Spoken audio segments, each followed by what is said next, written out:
Imagine a machine the size of a football field that can fly faster than a fighter jet, carry more bombs than a heavy transport, and penetrate the world's most lethal air defenses by hugging the ground at nearly the speed of sound.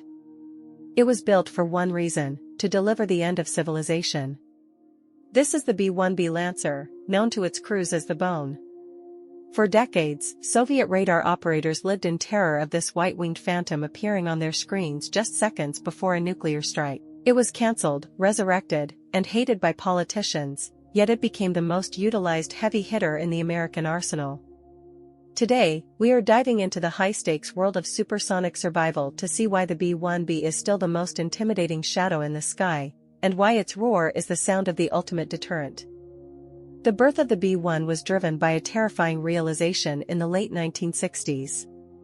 The legendary B-52 Stratofortress, the backbone of the nuclear triad, was becoming a sitting duck for the new generation of Soviet surface-to-air missiles. The Pentagon realized that high-altitude bombing was dead. To survive a nuclear war, America needed a bomber that could do the impossible: fly thousands of miles at high altitude to save fuel, then drop down to just 200 feet above the ground to sprint through enemy territory at Mach 1. It was a requirement that pushed aerospace engineering to its absolute breaking point. Rockwell International responded with the B-1A, a masterpiece of variable geometry design. The swing-wing technology allowed the plane to spread its wings wide for takeoff and fuel-efficient cruising, then sweep them back into a sharp delta shape for supersonic dashes. However, the project became a political lightning rod.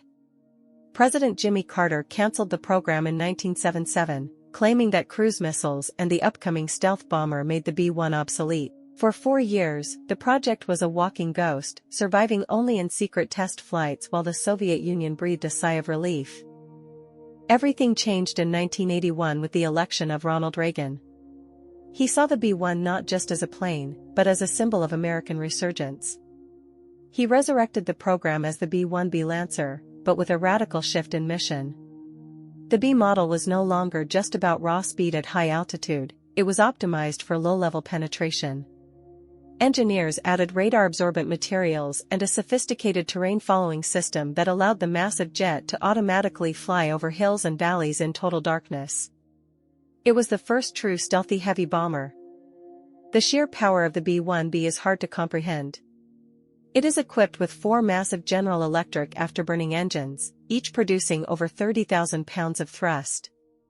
When all 4 afterburners are engaged, the B-1B doesn't just take off, it screams into the sky with a thunder that can be felt in your chest miles away. This raw power was necessary to carry the largest internal payload of any bomber in the U.S. inventory, 75,000 pounds of ordnance. It was a supersonic warehouse of death, capable of carrying everything from nuclear gravity bombs to massive loads of conventional explosives. Inside the cockpit, the atmosphere was a mix of high-tech focus and claustrophobic tension. The 4-man crew, the pilot, co-pilot, and 2 systems officers, sat in a specialized ejection capsule designed to save them even during supersonic flight. They weren't just pilots, they were low-level gladiators, training to fly at Mach 0.9 just a few hundred feet above the trees. This was the hype that kept the crews on edge. They knew that if their mission ever truly began, it meant the world was already ending. They were the silent architects of the Cold War's final insurance policy. The B-1B's greatest trick was its ability to hide in plain sight. While it wasn't a stealth bomber in the same way as the B-2, its radar cross-section was reduced to just 1/100th that of the B-52. This was achieved through slanted surfaces, internal serpentine air intakes, and advanced electronic warfare suites that could jam Soviet radars into seeing ghosts. The strategy was simple. By the time the Soviet defenders could separate the B-1B from the background noise of the Earth, the bomber would have already released its cruise missiles and disappeared back into the clouds. The terrain-following radar was the aircraft's nervous system. It allowed the pilot to engage in autopilot mode that scanned the Earth miles ahead, calculating the precise path to keep the bomber at a constant altitude above the ground. This meant the B-1B could scream through a mountain range at 900 miles per hour while the crew focused on their target. It was a terrifying experience for the pilots, watching the ground rush by just feet below the fuselage, but it was the only way to bypass the dead-hand defenses that protected the heart of the Soviet Union. Beyond its nuclear role, the B-1B was a marvel of mechanical versatility. Its 3 internal weapon bays could be configured to carry a staggering variety of munitions. From 84 Mark 82 gravity bombs to 34 cluster munitions, a single B-1B could wipe out an entire armored division or an airfield in one pass. This payload density made it the most efficient bomber per acre in history. If a general needed an area of the map to simply cease to exist, the Lancer was the only phone call they needed to make. One of the most fascinating engineering feats of the B-1B is its vane system near the nose. Because the bomber flies so fast and so low, it encounters massive amounts of turbulence that could shake the airframe apart. Small, computer-controlled fins move constantly to counteract the vibrations and smooth out the ride. This allowed the B-1B to maintain structural integrity in air that would rip the wings off almost any other aircraft, making it the most rugged supersonic platform ever built for atmospheric flight. The logistics of keeping a B-1B mission-ready were, and still are, a nightmare. The plane is so complex that it requires dozens of hours of maintenance for every hour it spends in the air. The variable geometry wing hinges, the sensitive radar-absorbent coatings, and the high-performance engines all demanded a level of care that tested the patience of the Air Force. Yet, when the bone was called to action, its presence was so overwhelming that it often forced enemy nations to reconsider their tactical choices. It was a machine that commanded respect through its potential for destruction. When the Cold War ended, many thought the B-1B would be scrapped. Instead, it underwent a transformation that turned it from a nuclear pariah into the king of the sandbox during the wars in Iraq and Afghanistan. Stripped of its nuclear mission by international treaties, the B-1B was re-rolled as a conventional heavy hitter. It turned out that its high speed and long endurance made it the perfect close air support platform. While infantry fought on the ground, a B-1B could loiter overhead for 10 hours, waiting for a single call to drop a precision-guided JDAM on an insurgent compound. The Reaper of the Desert proved its worth during Operation Desert Fox and later in the early days of the Iraq War.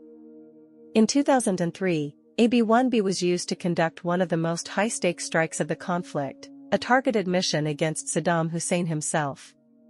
The bomber received the coordinates while already in flight, accelerated to supersonic speeds, and dropped 4 2,000-pound bombs on a bunker in downtown Baghdad just 12 minutes after receiving the order.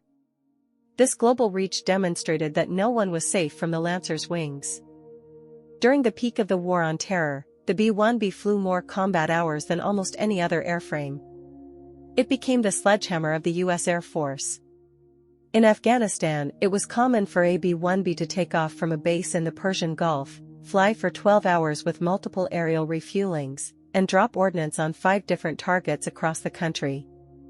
The crews developed a sniper mentality, using advanced targeting pods to pick off individual vehicles from 30,000 feet, a far cry from the low-level nuclear carpet bombing they were originally designed for. The sheer psychological impact of the bone over a battlefield was immense. When a B-1B engaged its afterburners at low altitude, the sound was so deafening it could literally shatter windows and buckle the morale of enemy fighters. This was known as a show of force mission. Often, the B-1B wouldn't even need to drop a bomb, the roar of its 4 engines was enough to send insurgents scattering.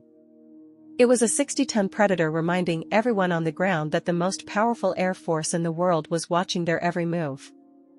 However, this constant combat usage took a heavy toll on the fleet. The B-1B was being used for missions it was never designed for, loitering at high altitudes for hours instead of high-speed low-level dashes. The stress on the wing sweep mechanisms and the engines led to a crisis in readiness, with many aircraft grounded for repairs. Yet, despite the wear and tear, the Lancer remained the most flexible tool in the arsenal, bridging the gap between the ancient B-52 and the ultra-expensive B-2 stealth bomber. The final analysis of the B-1B Lancer is the story of a survivor. It is a plane that was cancelled by one president, saved by another, and reinvented by a dozen different conflicts. It proved that a well-designed airframe can outlive the political era that created it. The B-1B established the blueprint for persistent heavy strike, the idea that a bomber should be able to stay over a battlefield all day and strike with surgical precision. It has outpaced its rivals and remained a strategic cornerstone of American power for over 40 years. The influence of the B-1B can be seen in the development of the next-generation B-21 Raider. While the Raider will focus on stealth, it inherits the Lancer's philosophy of being a multi-mission platform that can adapt to changing threats.